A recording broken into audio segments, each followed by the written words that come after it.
Chers aventuriers catholiques, je suis en colère, rien ne parvient à me calmer devant la mort cérébrale de notre pays. Les agriculteurs tentent un barou d'honneur dans une France morte face à l'endormissement définitif du peuple français, amorphe sous le joug d'un régime qui achève de nous dépouiller de nos libertés les plus fondamentales. Le gouvernement Macron, cette machine infernale dans la droite ligne de ses prédécesseurs traîtres, de Hollande à Sarkozy, en passant par tous ces pantins vendus aux intérêts étrangers, est en train de parachever l'œuvre de destruction de la France. Libertés après libertés, il les supprime avec une arrogance qui défie l'imagination.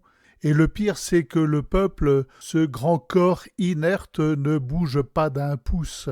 Il est mort, anesthésié par la propagande, la peur et la résignation.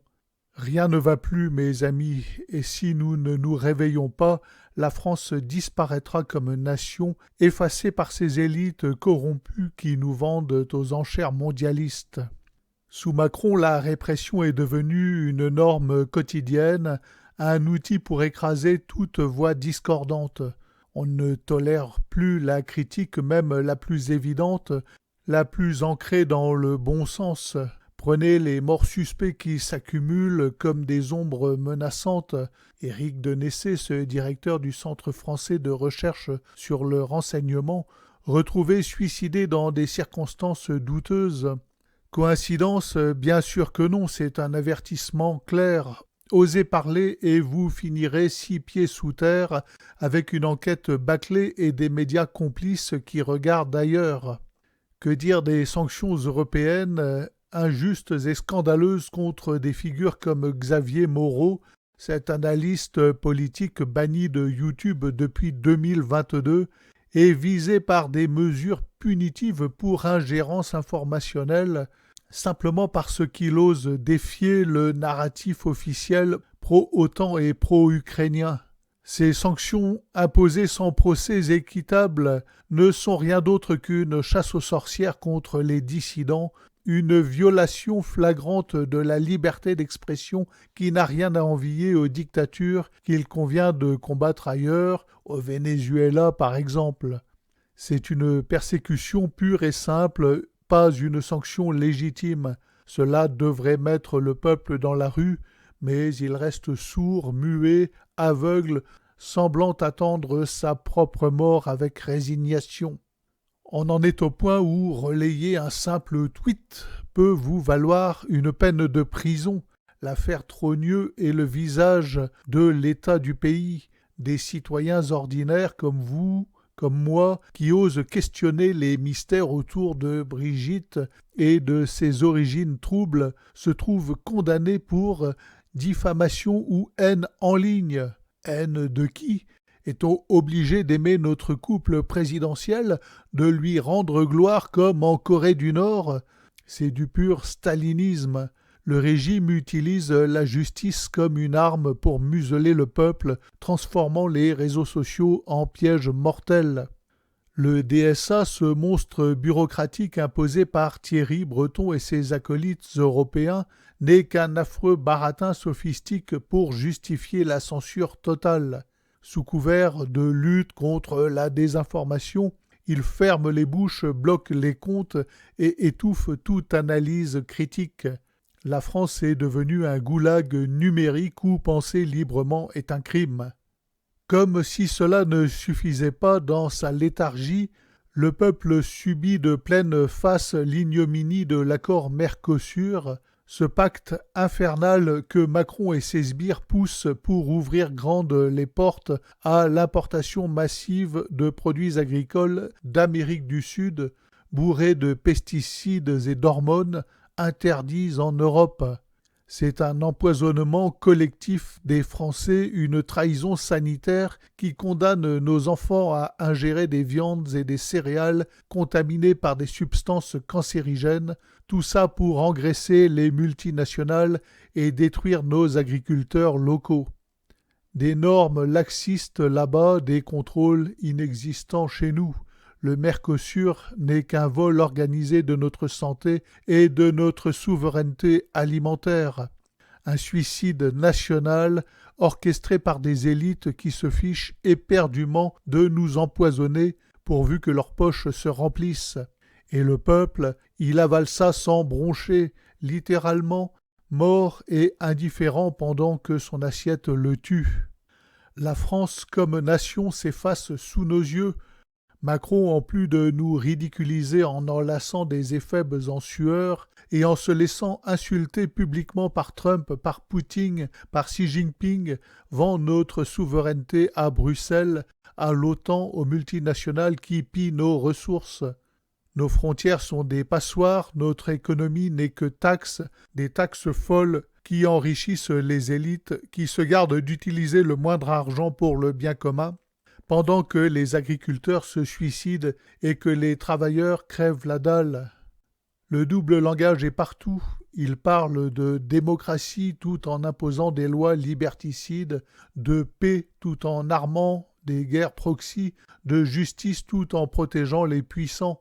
Le peuple est mort, je vous le dis, endormi par les médias aux ordres, abruti par les distractions futiles, paralysé par la peur des représailles. Où sont les manifestations massives? Où est la révolte? Où est la grève générale qui devrait faire fuir ces élites? Nulle part.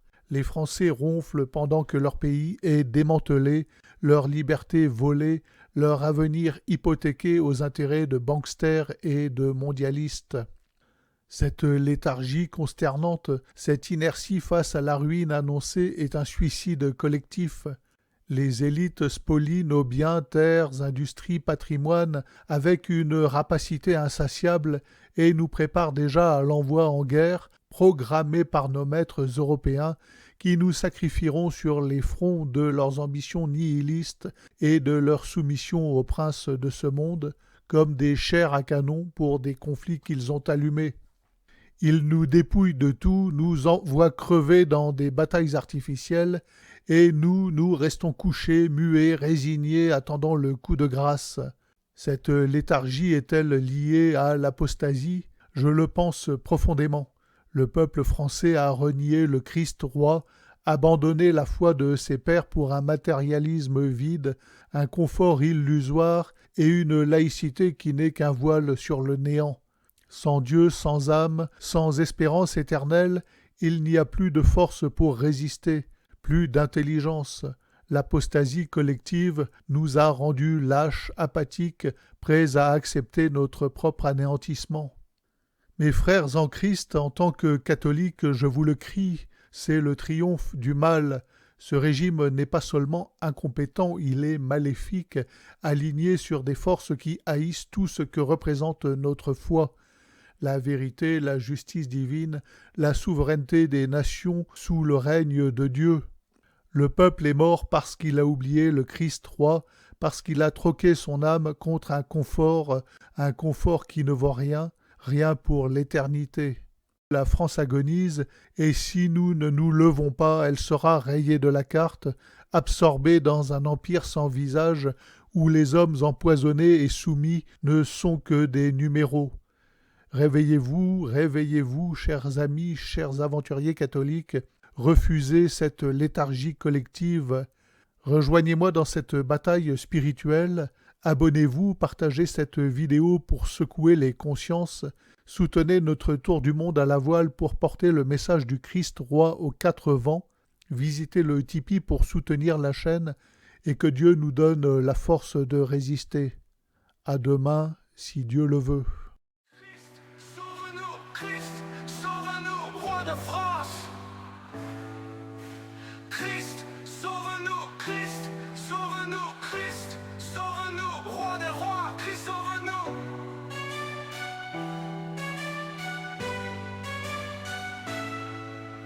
Christ, sauve-nous, Christ, sauve-nous, roi de France. Christ, sauve-nous, Christ, sauve-nous.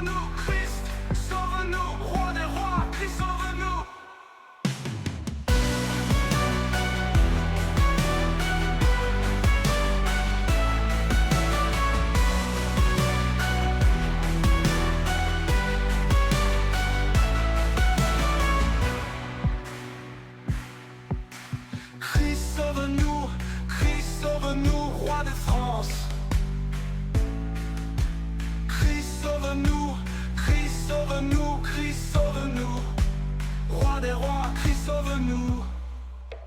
Christ, sauve-nous. Christ, sauve-nous, roi de France.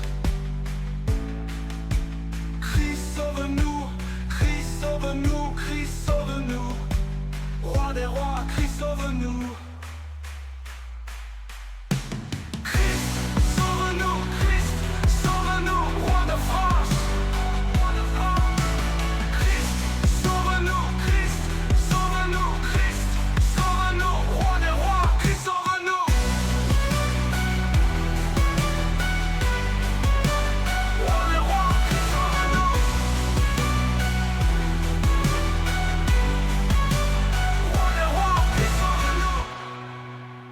Christ, sauve-nous, Christ, sauve-nous, roi des rois.